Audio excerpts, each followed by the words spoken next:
Welcome to PBL Simplified. My name is Ryan Stoyer. I lead a group called Magnify Learning, a nonprofit organization made up of teachers that teaches other teachers about project-based learning. Mostly we like spreading the PBL love. And that's where PBL Simplified has been born.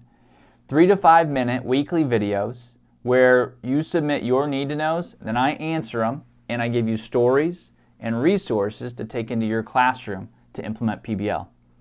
When we say project-based learning, we're talking about real-world authentic problems that our learners are solving.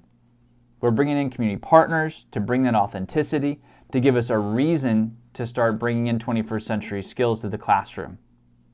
We're not really going to advocate for scenario projects. We think that you've got to have a real-world problem, bring in real people from the community to talk about these subjects, because that raises the engagement level, which then lets us raise the rigor level. We think that's super important.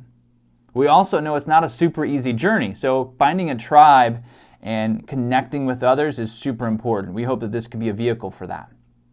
Whether you're just getting started with PBL, because you're going to run into it somewhere at this point, or you've been on the road, the hope is that these videos can help add a little bit of flavor to the PBL that you bring into your classroom.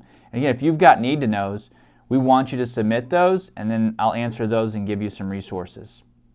Ultimately, again, we want to spread the PBL love so that you can engage your learners, tackle boredom, and transform your classroom.